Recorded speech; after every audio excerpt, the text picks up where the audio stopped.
a lot on the Misfits story today, and I think it's important to remind everyone that, like, at the beginning of this split, the Misfits squad was projected by many to be 8th, 9th, or 10th place. Yep. And now they're sitting in first. Rogue, on the other hand, was a team that was projected to be in the top, let's say 5, you know, pretty safely by most analysts. And now they still are there. I want to see how competitive this game is going to be. Yesterday, Rogue disappointed me a little bit. I know that they can do better in the early game, and I'm hoping they can bring it out today. They've already locked in the Yuumi. Bvoy's got himself the misfortune on the other side. So what are they going to prioritize? We've been seeing a bit of an evolution of the meta right now, where we're not always seeing those Leesins, the Elise picks, coming in on the very early rotations. Instead, we've been seeing a lot of top lane picks. Set in particular is someone that sits at the top priority. I'm personally not a fan of just blind picking him. I'm also not really a fan of Aatrox being used as an answer. Not to say that Aatrox isn't a fine pick into the matchup, but I feel that there are much stronger picks that can better punish the Set in the 1 versus 1. No, I just feel like there's these windows of opportunity where either Set or Aatrox can, you know, take advantage. And Vedis, I'd love for you to share some insights into where you think that can happen in game. When we get in game, we'll talk a little bit about it. But for Rogue, it looks like that they've gone for pretty meta. Bot side is going to be playing much more towards the weak side of the map with the Ezreal and the Yuumi. We've been seeing it a lot in the current meta, with Misfits going for also, like, this is a very meta draft. Very much what you expect from European teams with Misfortune, Set, and Gragas. You've got the Engage coming out from the jungle. You also have a lot of AP damage, which opens up a lot of options for Febiven. He could continue to play things like the Azir if he wants to, but he'll also get the counter pick at the very end. Are you pretty confident already this is going to be Set Aatrox top, or do you think they're just going to swap each other? I'm expecting Set top, but that's one of the great things about Set, and I think something that often gets overlooked is how he can be used as a flex pick. You can move him into mid. Technically, he can be jungled as well. I know... I've heard support very recently, too. Yes, support as well. I know TSM played it not too long ago, so I think that it can be a possible pick in multiple positions, depending on where you want to put it. For now, though, it looks like that it will be in the top lane, depending on what comes through now for Rogue, with Ornn taken off the board. Yeah, that's the main reason why I expect it. I'm so glad it's gone. I'm so glad Ornn is gone. It's just, he's everywhere right now, and I like to not cast him in every single game, so it's it makes me smile. And that's a pipe. I like this. I like this a lot from Denyk. I think it's really good into... you have so much pressure in this 2 versus 2 now. And one of the things about Yuumi Ezreal is why it can be obnoxious because of the amount of poke that it has in lane. It doesn't really threaten things like dives. It's not the best composition when it comes to trying to kill the MF, which means that this gives a lot of freedom for the Pryke to roam around the map and work with Razork to look for kills. And I think that's where we've seen a lot of the success of this Misfits squad come from. The fact that Denyk and Razork work so well together, they often play through the mid lane as well, has enabled them to have very strong mid games over the last few weeks. Ooh, very, very fun indeed. And there we go. Aatrox will be in the top lane as Larssen has snuck away that Azir, and now Febiven will get the chance to run something into it. What would you like to see considering the composition already? I'm trying to think. I mean, Ryze is an option, but I don't think it's the best pick. They could consider Veigar, depending on how much they've played it. I don't think they will, though. I don't think it's their style of champion. Yeah, they're going to stick for a little more standard. Zoe's fine. I wouldn't say that it's like a hard counter or anything, but it's difficult for the Azir to bully you out early. You have good wave clear. You have good pick power. Synergizes quite well with the Pyke, but just kind of looking at the comps in their entirety, Misfits comp doesn't actually have a huge amount of crowd control. They have a lot of single target CC, things like the Zoe E, the Pyke Q, the stun from Pyke as well. A lot of their engage is going to have to come from the Gragas. Meanwhile, for Rogue, they actually have a lot of range on their comp. Whenever I look at champions like Ezreal and Azir, a lot of their scaling is influenced by how easy they are to kill in the late game. And so, yes, you do have Pyke that can threaten the backline. Set, depending on what target he's able to get on top of, can use those to be able to dive onto the backline as well. But with things like Yuumi and with the disengage available on Rogue, I think they have a lot of disengage. So I think that one of the things that Misfits is going to struggle with is actually killing the carries of Rogue. So I think this early game is really important for them, and I'd love to see them invest a lot into mid in order to try and get Febiven ahead. But I also wonder to myself, when you look at the Aatrox and the Java, they are fairly tanky, but there's a lot of damage on the side of the Misfits squad. So if they get that single target CC, if they're in control of the game, maybe they can also use that pick to their favor, so to speak. Yesterday, of course, I went real ham, Vedius, on Rogue's early game strengths and their stats. And like I was looking at all of like their first dragon percentage, first tower, first blood, number of towers secured. And of course, naturally, after I hammed them up, they didn't deliver on many of those things. Yep. But I do want to mention it again that up until very recently, and even including yesterday, Rogue still have a fantastic early game.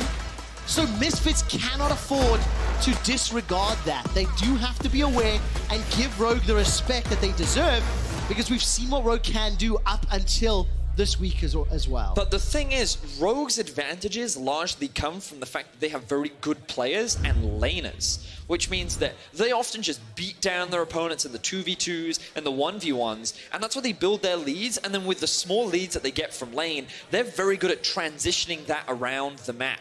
But then you'd have to make the statement that Rogue's players are just straight up better than Misfits players. Yeah. They have the ability to build those advantages, and based on what we've been seeing from Misfits recently, I don't know if you can reliably expect Rogue to get those kind of advantages, because they definitely couldn't do it against Fnatic yesterday. And, you know, given that Misfits is sitting at the top of the table, we'll see if they can do it today. The thing is, Rogue have shown that they could get those advantages 4.5 weeks ago. Because this was one of the first games that Misfits played at the beginning of the spring split. Misfits was going 0-2. It's true. And they dropped a game to Rogue. But it feels like that team in week 1 from Misfits has not come back to the stage. Yeah, I mean, DanDan stopped playing Nocturne top is also one of the things helps that a lot. It helps a lot. I particularly remember your cameo in that game. Yeah. I mean, definitely, the player has definitely gone a lot better since then, that's for sure. Hopefully now, with this higher level of performance, you'll bring the champion back and everyone can see its glory. But in any case, we can see that junglers right now starting on bot side of the map for both of them. What is this? I'm having a look at Inspired right now. He's gone red. He's looking for mid. Is he going to go for a very early level 2 gank? He's already swept this out. Febiven obviously has no idea, but he is playing towards the top side. I like this a lot from Febiven, showcasing a lot of respect. You can see that this ward came out from him that he's just walking by. What his plan was here was like, okay, in the event that Inspired comes from this way, then I'll have vision of him, I'll be able to react in time, but I'm just going to focus on playing towards the top side of the map, just in case he tries a level 2 gank. He recognizes it, he avoids it. Good awareness from Febiven at early level. And it's one of those things that we keep talking about. A small decision, but it has big, you know, implications and ramifications. Hypothetically, you lose a flash, or, you know, even worse, give Larssen an early kill. And this lane can go even more differently. But I'm looking at Razork. He's done a pretty extensive clear, making his way to the top half of the map. I want to see what decision-making he's going to do as we continue to play out. Well, it looks like that he's gone from blue to red to Krugs, and he's going to start pathing back towards the bot side of the map. He is going to hit level 3 off of this camp, and he could look for early Scuttle because he does have, or on the Scuttle Crab on the top side of the map because he does have push in mid and in top lane. But I think his priority right now is just covering for DanDan, making sure that this wave gets underneath the tower, and so that it can start to bounce back. And as we often see from many Set versus Aatrox matchups, the Set will get the early push because it's very difficult for Finn, given his long cooldowns, to be able to stop him. He needs to be careful. He almost took an extra tower shot there, but are they really going to try and dive this? Yes, they are. They are going to look for it. Razork comes in, manages to get the body slam. The true damage is flashed away from. Razork takes a They're going to try again. Shot. Febiven's coming. Now, Flash was already used from Finn. He's going to be able to get at least one of those chains down. He goes in a dash forward to DanDan, goes Arden forward. First blood, Febiven. And that was a fantastic roam. Close, but it works. Great utilization of the pressure that Febiven had in the mid lane to be able to rotate up and help secure that kill for Misfits. They now have drawn first blood, and this is going to put Finn behind, going to force him to use that very early teleport, whereas DanDan will be able to hold on to it. The best thing Inspire can do is steal away some of the camps, and this is actually forcing Bvoy and Denyk to play much more defensively. You can see them sitting underneath their tower, recognizing that the jungler is topside, and knowing that they won't be able to get that assistance. We have to keep track of wards in the lane, because again, that TP disparity means that Misfits could look for a play in the bot lane soon. They can indeed. So DanDan's got his, keeping in mind Hans Summer's got a TP of his own, as Inspired will drop that Demacian standard for some vision. Couple of pings there onto the Wolf camp. I think there's a ward in it from the Rogue side once it times out. I couldn't quite see. Nevertheless, it's a small advantage to Misfits, and I think it's still impressive to see that, you know, Misfits, the pathing that Razork took, moving into the enemy jungle and then having the support from Febiven. Good communication, good teamwork, and it gives them the first kill. Sorkshoe's picked up for Febi now. The thing I would debate is if that was really the plan from Misfits to actually set up a good dive, or whether it was just by circumstance. And I think what's impressive is the fact that regardless, they were able to make it work without either way, it's impressive, punished. right? Yeah. And now they're going to obviously move towards the other side of the map. Finn is in a very difficult situation, but he knows where the enemy jungler is, so he can afford to push this wave up in the top side. And Misfits now want to get a little bit more control around the Drake, but also alleviate some of the pressure from that Hans Summer and Vander are exerting down in the bot lane. This 2v2, very obnoxious to deal with. You can see that there is a lot of poke, but at level 6 is when things really start to change. Denyk will have his ultimate, Bvoy will have the same, and there's a lot of gank setup and kill pressure that this duo will have available to them. Alternatively, Denyk could just look for early Moby Boots and start roaming, like we talked about in Champions League. Unless Jarvan shows up, Bvoy can feel pretty confident that he's not going to get dived by this duo, which gives a lot of freedom for Denyk to actually look for players around the map. Just use that bullet time to keep the wave away from you. If at any point you're a little nervous or you think that Inspired's coming around, well then chuck it out. For another play top lane. Now remember, Finn, no flash, 50% of the cooldown. Febiven's making his way up, and here comes Razork. Has managed to throw down that Predator before he decides to body slam over the wall. When you look at the minimap, Inspired and Larssen did start to cheat towards the west, but Inspired's now the only one in the area. Larssen went back to lane. All right, so Gromp not going to get taken down. It's just about to reset, and it looks like Inspired secured that one. Umbral Chains pulls DanDan backwards, and he's going to continue to chase, and Jungler's about to go face-to-face. Oh, look, here he is. Thank you, observers, for highlighting Denyk. He has not rushed the early Moby Boots. He's actually grabbed himself the longsword, getting a bit of extra damage. Usually you see an early Umbral Glaive come out from the pikes because of how effective it is at clearing out vision in the early game. Really does help, because even when you just spot the wards, you still do 3 damage to them. So a very useful item, especially on this champ. You also see the TP coming out in the bot lane. And this was just Denyk looking for another opportunity. But I wanted to highlight how well Misfits are playing with their waves right now. So much respect coming out from the bot side of the map. You can see that, yes, the CS discrepancy is building, but that's because so far in this early game, Misfits' game plan has been to play around top. Every time a wave has stacked underneath Finn's tower, he's been at risk of getting dived. And who's there to show up as support as well? Febiven. Yep. It's never just 1-2 people. It's Misfits using their full top side, and the fact that they have this early pressure to actually look for dives in the early game. And this is what they need to do, because we talked about how it's going to be challenging for them to play against the long range that Rogue has with their comp later into the game. So getting an early lead is very important for this. And especially on a champion like Zoe, one of the only champions that can sort of outrange members of the Rogue squad as well. If you can use that Paddle Star or the Sleepy Trouble Bubble, it'd be such a game changer. But as it stands, 64 CS to 62 in the mid lane, 69 to 55. Bvoy slowly falling behind, but there's a very big wave, maybe 2 waves actually, moving towards him as Denyk had already left the lane a few moments ago. But of course, for every CS that Bvoy is losing, DanDan is making up for. And now, with the numbers advantage at the bottom half of the map, as well as a very big wave at the tower, Rogue is going in for the Mountain Drake. Yeah, they're going to utilize their pressure to try and maintain control, admittedly, while Finn has been pressured a lot and is falling behind. Larssen is doing a great job of farming in the mid lane. Inspired has maintained good vision control, but quickly have a look at this ward just behind the Drake. This is a great flanking opportunity that Misfits could use, because DanDan does have a teleport advantage. They recognize, they see, and again, look at the minimap. Set moving it to the top lane. He's waiting for that TP. Here it comes. All right, starting to channel. No interrupt yet from Finn. Won't be able to get there closely. The pressure alone will allow the Dragon to be secured, but now at what cost? That's what I want to understand. Teleport has been used in the True Shot Barrage, almost taking out Bvoy, but DanDan's still waiting in the wings. So if Hansam and Vander push forward, they could be in trouble, and it looks like DanDan is going fishing. Where is he actually going to try and make this play? Admittedly, top lane is frozen. Yeah, no, he's going for it. All right, here comes Denyk. Hansam at level 6. He's going to get suplexed into the ground, pulled backwards, and the final chapter's not going to do really enough. Bvoy gets stunned up. That's 1 down already, and somebody kill the kitty cat. Denyk takes down Vander. Wow, Misfits make a very successful gank happen in the bot lane. Hansama does utilize the flash, but it's not enough to get out of that situation. And I respect what DanDan does. A large part of that came from from the fact that Finn was freezing top lane. After DanDan committed the TP, it meant that he couldn't shove that wave out underneath the tower. Because of this, he recognized, okay, well, going back top lane is actually not just going to do me that many favors. Instead, let's set up a trap. Let's catch Hansama thinking that he can push out this wave because Bvoy looks like he's going to base. So many mind games were at play in this situation. Again, just draw your attention to the minimap. Finn is freezing here, so there's nothing that DanDan can do. Instead, he's like, let's go bot lane. Let's make this play happen. The suplex comes out. Bvoy and Denyk arrive from the shadows, and Hansama is just slowed so much that he can't escape.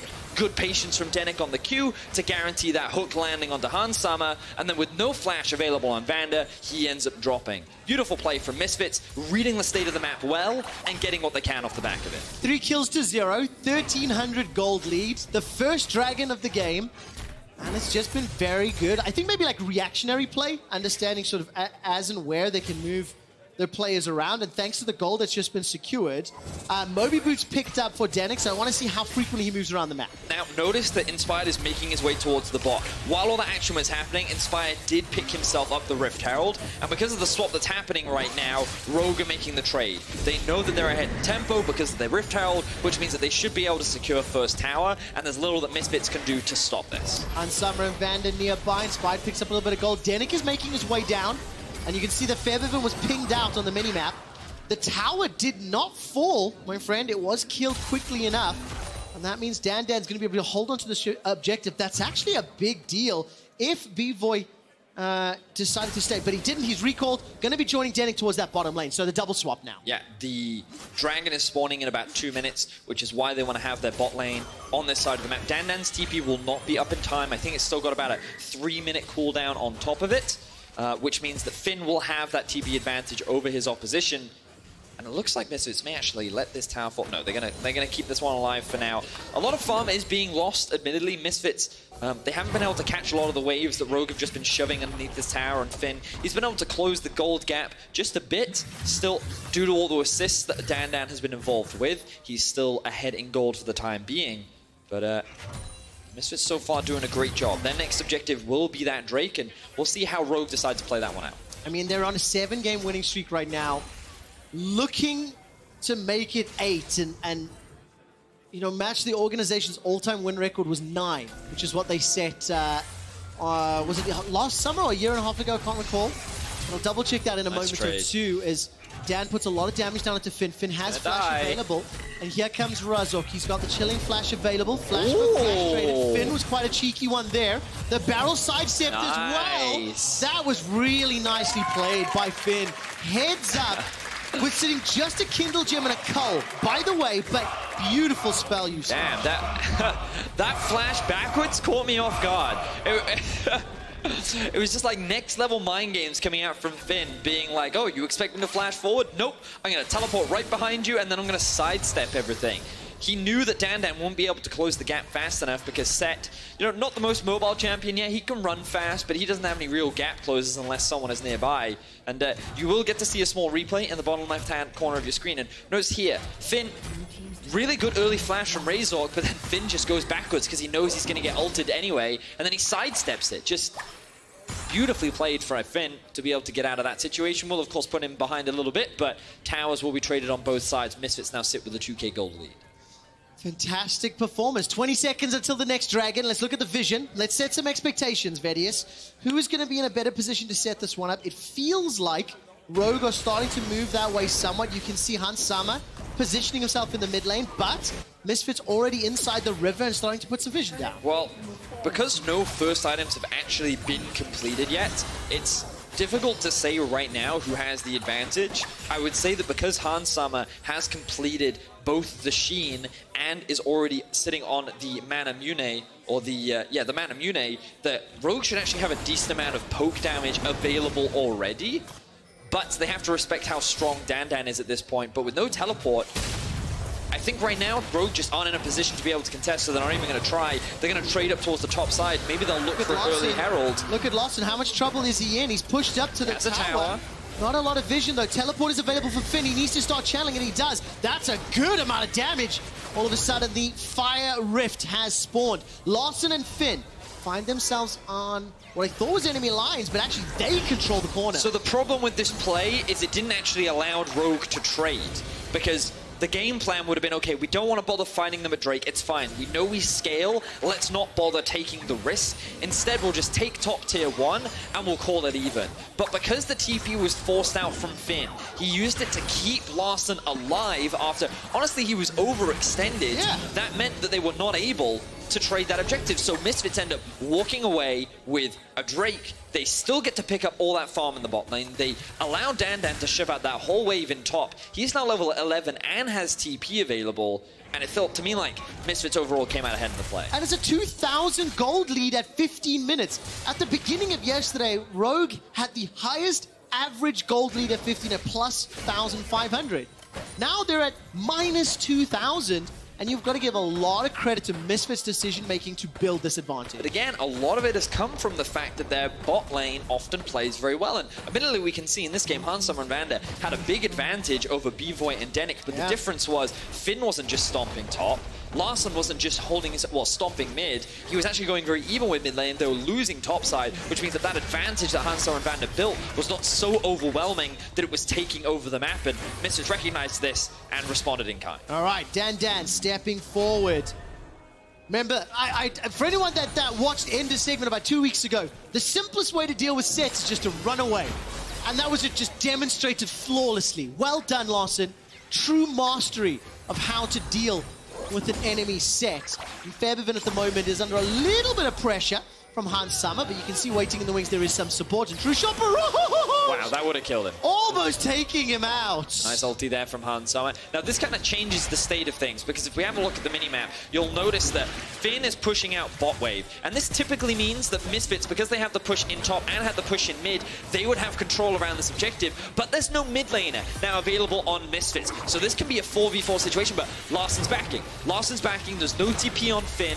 They're not in a position to contest, so again, they're not going to. And this isn't the end of the world, because we look at Rogue's comp, we've already talked about how in the late game, this will be difficult to play against for Misfits just because of the amount of range that they will have at their disposal, the amount of poke, the amount of harassment, and the disengage tools that they have with this comp mean that it will be difficult for Misfits to dive. So it seems that Rogue's approach for the time being is just, let's not risk it, let's just wait. And with the Trinity Force now being completed on Handsummer, it feels like that there's no real pressure on Rogue right now, especially when they still have their mid-tier 1 up and alive. Yeah, got the Manamune, the Triforce. Nash's Tooth was just picked up by Larssen.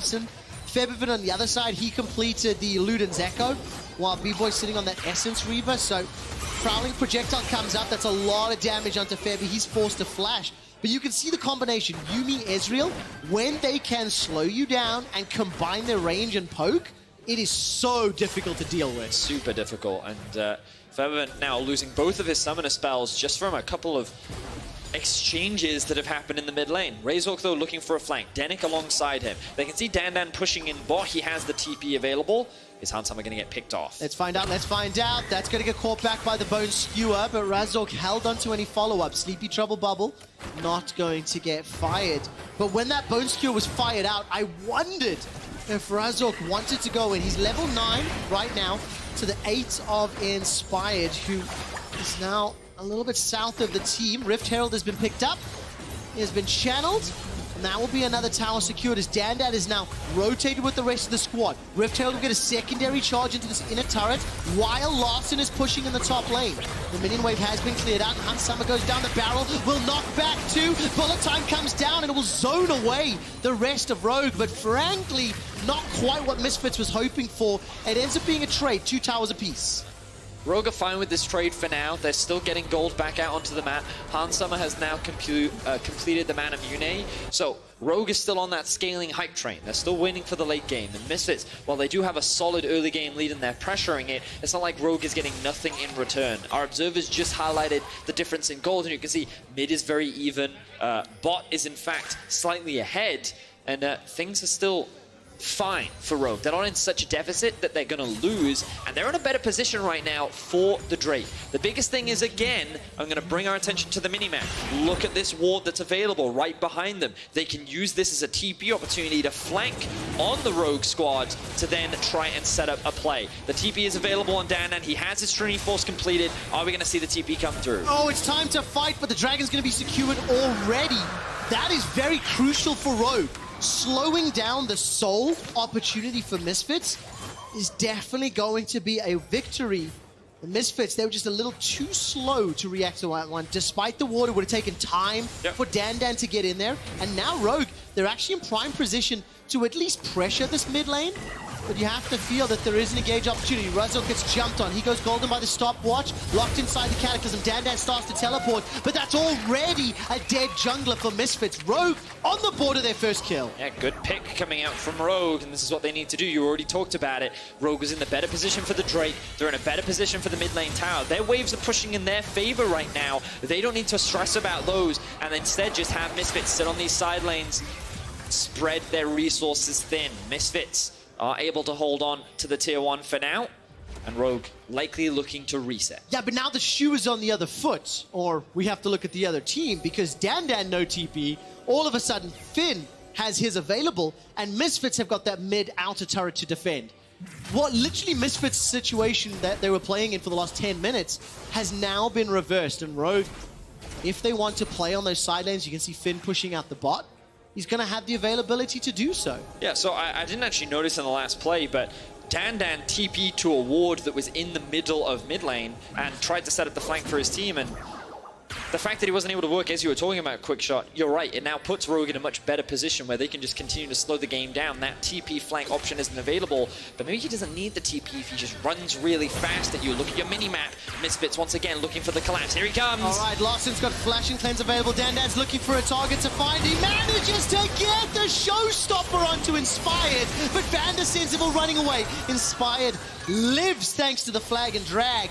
But I like the setup. It ends up being a trade of flashes. Hansama blows his, but so does DanDan. Hansama and Rogue are continuing to hold the line, though. It ends up being, as you rightly said, Quickshot, just a trade in flashes. That's all it is. And the thing is, it now kind of puts pressure on Misfits to threaten the Baron. They're pushing in mid. They have top pushed in. They're clearing out these waves. They do have DanDan to tank the Baron, but it's not the fastest Baron taking team on the planet. They want to force Rogue to face check, see if they can find a pick. They don't want to do it just yet. They're not feeling comfortable enough, and you can see that Rogue feels a little bit of that pressure, but Misfits don't want to try and force it for now. What do you think the Infernal Rift's impact has on the game? Because I feel like Zoe's not a huge fan. She doesn't have as many walls to shoot that Sleepy Trouble bubble through as much. That's true, that's very true. But then similarly, like Gragas, Pyke said they don't mind running between these little alcoves to chase people down. So what do you make of it? You know, what sort of impact will it have on these compositions, how they're going to play for the next 5 to 10 minutes? Because we've seen them, like, battling it out inside the jungle. So I think the biggest thing that Infernal Drake always influences is your ability to actually get to Baron. So now that the map is a lot more open, it's harder for teams to find picks because they're not funneled into these narrow choke points. You now have a couple more options when it comes to approaching the Baron, and you can approach it that much faster. So I think that's going to make it harder for Misfits to threaten and utilize the pick power that the comp does have around this objective, which means that Rogue can just continue to buy more time, look to scale up, and you can see that Larssen is very close to completing what I believe will be a death cap. And once that is done, alongside the Blade of the Ruin King for Hansama, Rogue is online and operational. They're ready to fight. Yeah, they really are. Yeah, Gromp got put to sleep by Febiven.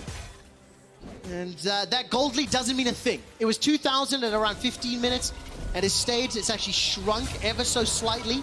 And as it stands, Misfits, they were trying to find a pick, but look at the minimap, it's Finn pushing bottom lane. Yeah, exactly that. You'll notice that every time Misfits look to threaten this Baron, bot lane is being pushed up. Top lane is being pushed up. Who is all this farm being funneled into? Well, of course, Finn and Larssen. These two solo laners are getting all the resources, while Hansama and Vander just hold the wave mid. And every time Misfits go to respond, this is how Rogue answer. This is how Rogue love to play the defensive. But DanDan has found the flank. Oh, he has, but what sort of flank is this? He's going to be just taken up before anybody can respond. I don't know if Misfits look to be on the same page there. But while that's going on, Now Rogue are going to turn their attention to Baron. Berlin loses its mind with Go Rogue Go chance. And now 20 seconds to the next Infernal. Baron is available, but maybe a little too risky too early right now. And DanDan still no TP with a 25-second death timer. Pressure is starting to mount for Misfits. We already talked about their comp, and we're seeing now, even if DanDan sets up that flank, he's not getting those engages as reliably as he was before. His TP will be available soon, but that's going to be another Drake going in the back pocket of Rogue. And you want to talk about fast Baron teams? Azir, fast. Very fast. Those Sand Soldiers are put to work. And all you need is someone like Inspired. Maybe you just bring Yuumi as well. The heals that she brings, they can probably 3-man it, which means that Misfits is forced to constantly have control over the area. And props to Misfits because they actually have very good vision control. They have a lot of wards tracked all around this objective, and they're also going to secure the Scuttle Crab as well. So it's not, Misfits are very aware of their win condition, and they're also recognizing the strength of their opposition. But the problem is they're not successfully putting the pressure onto Rogue just yet. They don't feel like they have the big enough gold advantage. But it's only going to get worse as time goes by. I want to keep bringing our attention to these items. 3 now finished for Hansama. The death cap going to be picked up any second now for Larssen, whereas Bvoy only 2.5 items in. Yes, the death cap is done for Febiven, but they can't just keep stalling the game out like this. They need to put more pressure on, or Rogue is just going to outscale. I'm going to go back to something that you said in Picks and Bans, that the range on Rogue is going to be something difficult for Misfits to deal with. Now you've got this open Infernal map as well. If Misfits can force Rogue to funnel into this Baron pit area, maybe that can help with the Gragas, with the set, with the MF. They'll have a lot of AoE. But my word, at this moment in time, the last 10 minutes, it has been Rogue's game. They have been dictating what is happening where, and now Misfits, they're trying to set up another play. Oh, here comes the set from the flank once again. Finn does have the teleport, but the poke damage coming out from Hansama, good E there to avoid the damage. And just look at how Rogue kite back. Misfits is like, we can't engage, but they force Rogue out. They're now looking to rush down the mid tower. Will Finn be enough to stop them? They've got some damage on this. Will he be able to get the tower before it comes in? That's one knockup. There goes the flag and drag into the Cataclysm on Razork. The bullet time! Melting Rogue's HP bars! They stepped right up into it. Misfits find themselves a kill, and now they are turning for Baron. Best case scenario for Misfits right there. Not only did they find a really good fight, but they also took down the jungler. Now the smite is gone.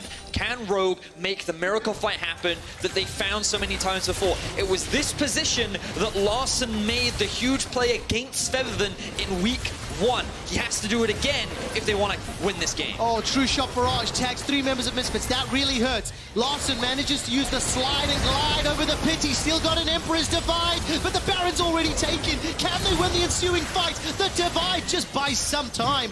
Finn and Larssen trying to chase. DanDan is in some trouble. Gets caught by the Bone Skewer. That's Finn with one. Now the Sand Soldiers go forward. Defensive flash from Bvoy. He manages to get to double up. That's taken one out. All of a sudden, Hansama's going low, but Vander, he jumps in with you and me to try and get the heal from the Yuumi. Denyk is running for his life. Got flash, got ignite. If he can find himself a squishy, maybe. But 2 members of Misfits are down. Damn. Oh, he's spot fast enough, though. He's fast enough. He's okay. fine.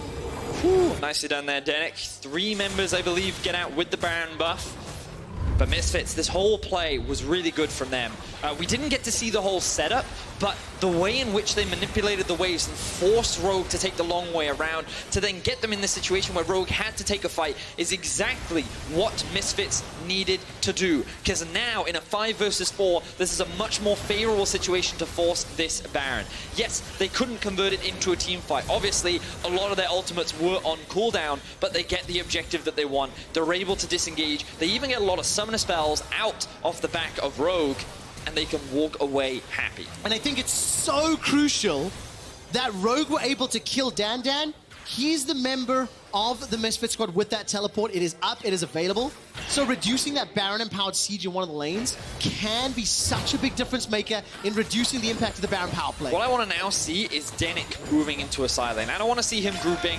I want to see him flanking behind DanDan and acting as a secondary threat. Good bubble lands onto Hansama, but he's going to QSS out of that one. Here comes the TP. Okay, Showstopper's available for DanDan. The mid inhibitor turret is low. DanDan's looking for a target.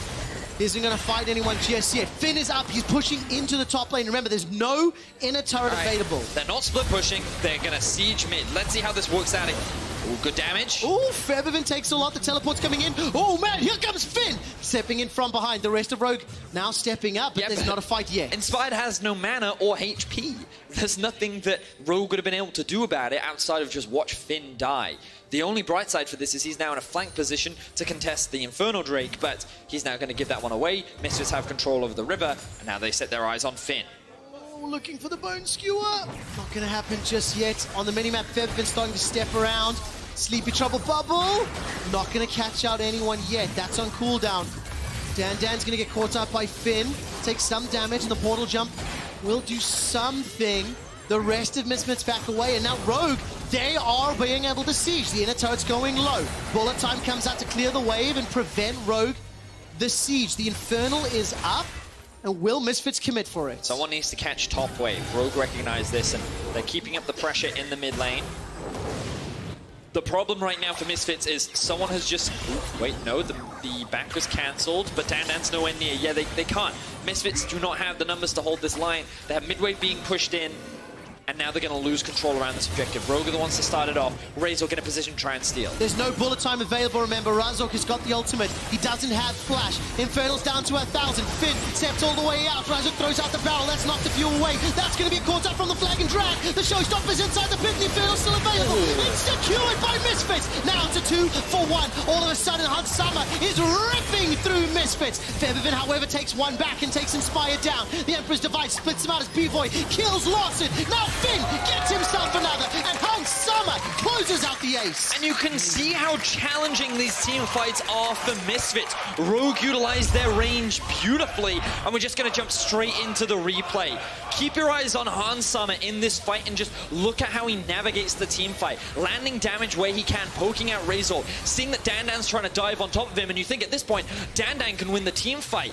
He takes a lot of damage, but then Hansama just barely able to survive and still dishing out damage with Inspired now tanking up the front line. He then disengages, Denyk isn't able to land the damage, and then it's Larssen that's able to clean up a lot of the back end, dealing so much damage, chunking down Febiven and Bvoy, and then Rogue, recognizing that they have the numbers advantage, can look to chase them down and win 3-0.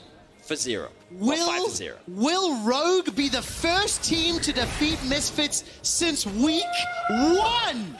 It looks to be the case. Larssen and Hansama are absolutely dominating these team fights. They did not pick up the dragon, so keep in mind, the earth, wind, and fire. If Misfits were into music, they might like the band. They've got one dragon left to pick up before they get that soul, and they've got supers pushing into them.